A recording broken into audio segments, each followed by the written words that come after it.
My phone vibrated on the kitchen counter while I was getting the kids to bed. A text from my wife, Nancy. "Working late at the office conference," it said. "Don't wait up tonight." I looked at that message, my thumb floating over the screen. A conference? She hadn't talked about any conference. I opened our shared family calendar. Nothing. No conference, no late meeting, nothing planned at all. That's when I made a decision that would change everything. I typed back, "Hope you and James from accounting like the presentation," and hit send. 20 minutes later, my wife's car came rushing into our driveway, and she burst through the front door with trembling hands and terror in her eyes. But I'm getting ahead of myself. Hey viewers, before we continue with the video, please remember to subscribe to the channel and hit the like button if you want to see more stories like this. Let me back up and explain how we got here. I'm a 34-year-old guy married to Nancy for 7 years, and we have 2 great kids, John, who's 5, and little Mickey, who just turned 3. On paper, we had the perfect life. Nice house in the suburbs, steady jobs, family vacations every summer. I work in IT, she's a marketing manager at a medium-sized firm downtown. But about 3 months ago, things started to shift. Nancy started working late more often. She'd mentioned some big project coming up. Once a week became twice a week, then 3 times. I didn't worry much about it at first, but then I started noticing other things, small things that alone meant nothing, but together they showed a picture I didn't want to see. One Saturday, she came out of the bedroom wearing new lingerie I'd never seen before. Black lace. Looked expensive. When I asked when she got it, she shrugged it off casually, claiming she'd had it forever. But I do the laundry in our house, folks. I know every piece of clothing we own. Then there were the new perfumes. Nancy had worn the same vanilla scent for years. All at once, there were 3 new designer bottles on her dresser. She said her mom had given them to her for her birthday. Her birthday was 5 months ago. And the phone situation made me crazy. She'd always been relaxed about her phone before, leaving it on the counter, letting me use it to check the time. But now, screen always down, notifications on silent. She'd take it to the bathroom with her. One night when she was in the shower, I tried to look at it. Her passcode had been changed. My stomach sank. Remember to watch until the very end of this video on Reddit Stories Rewind for the full, shocking truth. Don't forget to subscribe, like, and share this story. I kept telling myself I was being silly. Work stress. Maybe she was getting ready a surprise for me. But then, my buddy Anthony and I were having beers after work one Thursday. We were talking about nothing in particular when he asked if Nancy had a twin sister. I laughed and said no. He looked uncomfortable, moving in his seat. He told me he could have sworn he saw her at Rosario's last Wednesday, that Italian place downtown, having dinner with some guy. He'd almost gone over to say hi, but they looked deep in conversation. My blood went cold. Last Wednesday. I remembered it clearly because I'd had to leave work early to pick up Mickey from daycare when he got a fever. Nancy had texted me that afternoon saying she'd be working late, probably wouldn't be home until 9 or 10. The text was still on my phone. Rosario's isn't a business dinner place. That's a place you take someone when you want candlelight and wine. Over the next 2 weeks, I became someone I didn't recognize. I started noticing everything. New clothes appearing in her closet, more frequent gym visits. Her body looked amazing, but she'd never been that interested in fitness before. I started listening to her phone calls. When she'd step into the other room to take a call, I'd move closer to the door. Most of it was work stuff or talking to her mom, but sometimes I'd hear her laugh in a way that felt different. Lighter, younger, the way she used to laugh with me years ago. Then I heard the name. She was on the phone in our home office, door half closed. I was walking past when I heard her say James's name, telling him something was perfect and she'd see him then. My hand froze. James. I'd heard her mention that name before in passing. James from accounting this, James from accounting that. I'd thought James was just another coworker. But the way she said his name just then, there was something familiar about it, something comfortable. Which brings me back to that Tuesday night. The text about the conference that didn't exist. My hands were shaking as I typed out my response about James from accounting. Maybe I wanted to be wrong. Maybe I just wanted the truth, whatever it was. I pressed send. The message showed as delivered, then read. I watched those 3 little dots appear, disappear, appear again. Then nothing. No response. I sat there on the edge of my kid's bed and I waited. 5 minutes passed, then 10. I started doubting everything. Maybe I just broke my marriage over crazy ideas. Maybe James was just a coworker and I just accused my wife of God knows what. Then I heard it. The sound of a car pulling into our driveway way too fast, tires screeching slightly. It had been exactly 20 minutes since I sent that text. I stood up slowly, my legs feeling like jelly. I heard the car door slam, then footsteps running up to the front door. Not walking, running. The key rubbed against the lock once, twice, like she couldn't get her hands steady enough to open it. Then the door burst open. This story is full of twists, so watch until the very end on Reddit Stories Rewind to understand everything. Please subscribe, like, and share this video.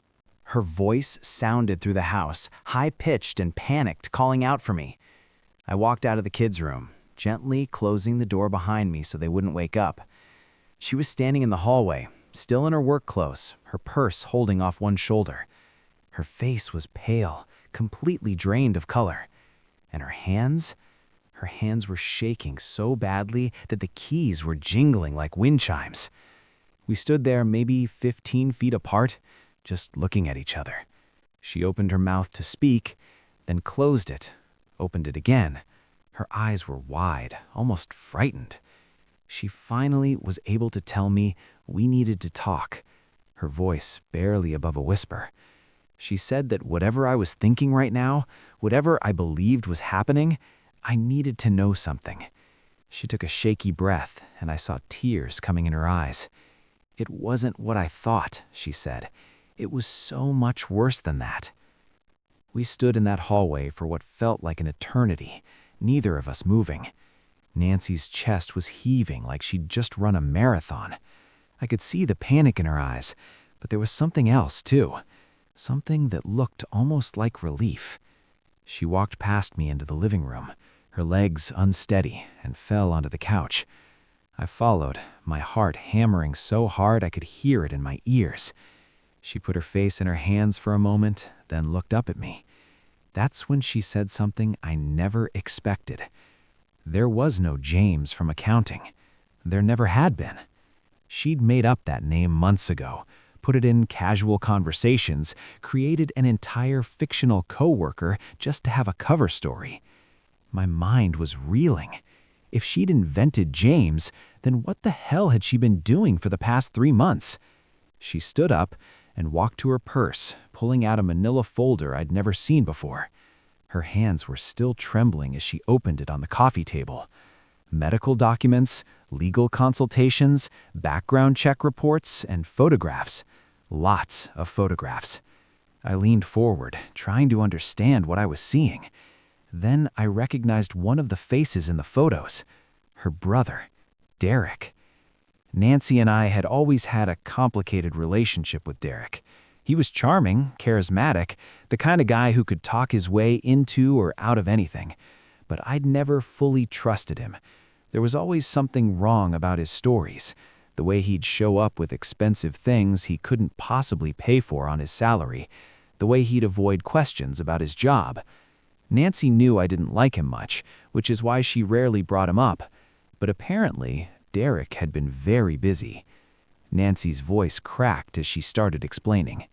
3 months ago, a letter arrived from a bank we'd never done business with. A collections notice for a credit card that was severely past due in my name. She'd opened it thinking it was a mistake, but the details were all there. My social security number, my date of birth, even my mother's maiden name.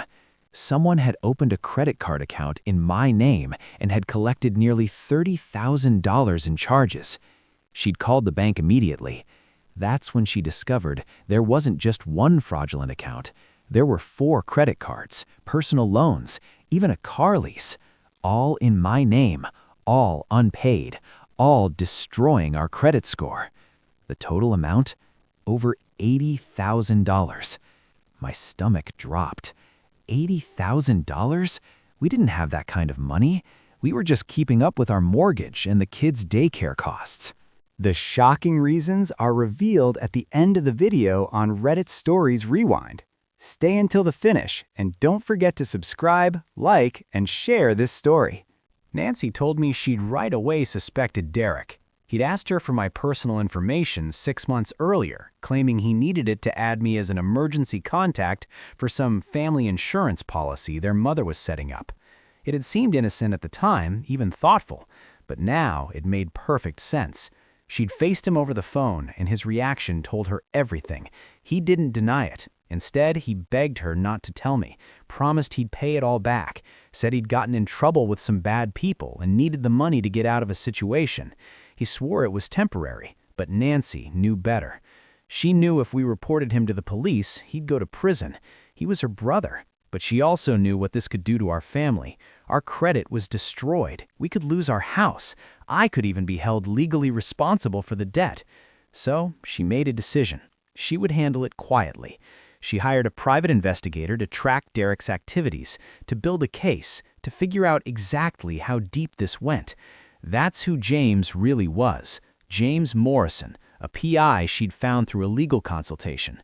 She'd been meeting with him 2 to 3 times a week, giving him information, going through financial records, trying to figure out how to protect our family without destroying hers. The dinners my buddy Anthony had seen? Strategy sessions with James and a lawyer at Rosario's, trying to figure out our legal options. The new clothes and perfume. She'd been stress shopping, she admitted. A coping mechanism because the weight of carrying this secret was crushing her. The gym visits, the only place she could go to cry without me or the kids seeing her fall apart. But here's what made my blood run cold. She explained that she'd been planning to tell me everything this week. She had an appointment with the lawyer on Friday to discuss our next steps. She'd been working up the courage, trying to figure out how to explain that her brother had betrayed us, that our financial future was in danger, that she'd been lying to me for months. But then I sent that text with James's name. She'd never mentioned James's full name at home. She'd been so careful to only use his first name in her planted comments about accounting. So when I sent that message, her first thought wasn't that I'd caught her cheating. Her first thought was much darker. If I knew about James Morrison specifically, that meant I'd been investigating her too, which meant I might have accessed her emails or her phone, which meant I might have seen something that could put James in danger. Because Derek wasn't just a fraudster. The PI had discovered something worse. Derek was involved with people who didn't take kindly to investigations, dangerous people. And if I'd somehow tipped Derek off that we were onto him, if I'd accidentally exposed James's real identity, then she'd just put the private investigator's life at risk. That's why she raced home, not because she was caught, but because she thought I might have just made a terrible, dangerous mistake. We sat there in silence, the weight of everything crashing down on both of us.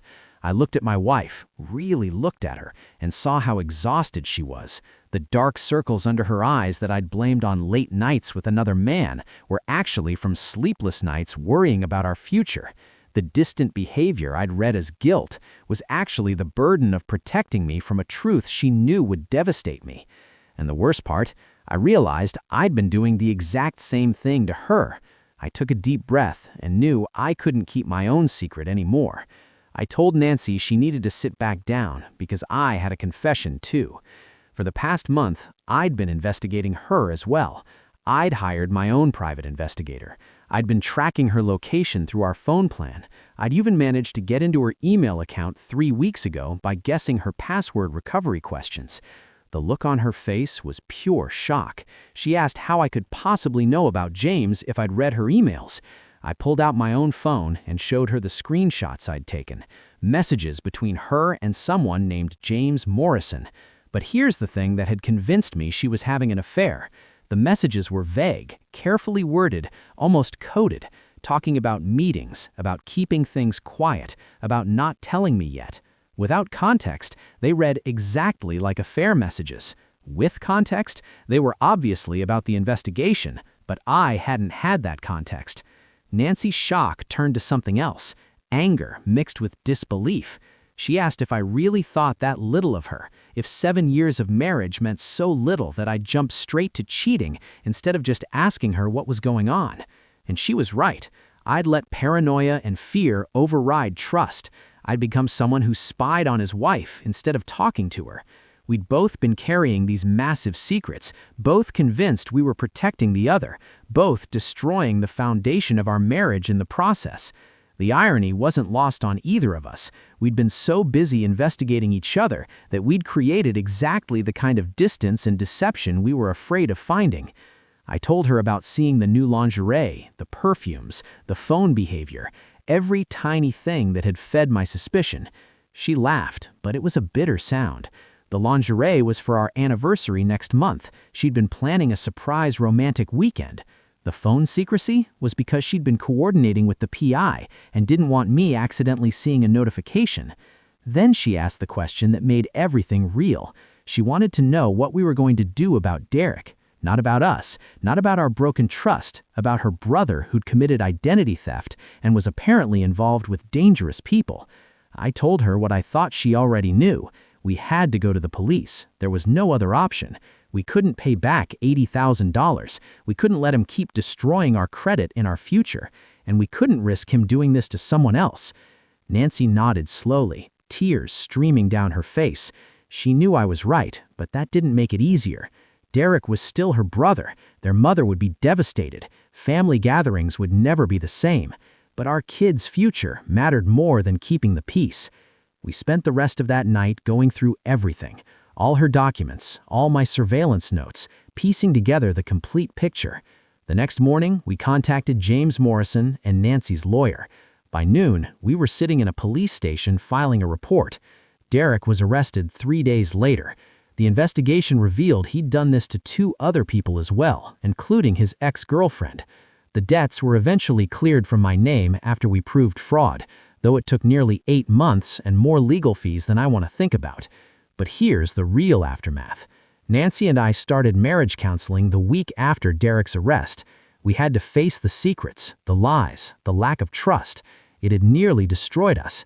It's been 6 months now. We're still in therapy. We're still working on rebuilding what we broke. We created what we call our transparency pact. No secrets, no matter how small, no matter how much we think we're protecting the other person. It's hard, sometimes brutally hard, but it's working. We're learning to trust again. The crazy thing is, I never caught my wife cheating. Instead, we caught a criminal together. But the real question isn't whether we survived Derek's betrayal, it's whether our marriage survived our own. I'm still not sure, but we're trying. And sometimes, that's all you can do. What do you think about this story? Let me know in the comments. Drop a like and don't forget to subscribe for more real-life stories. You've seen the shock, but the final lessons are crucial. Watch the complete video on Reddit Stories Rewind for the full impact. If this story moved you, please subscribe, like, and share it with others.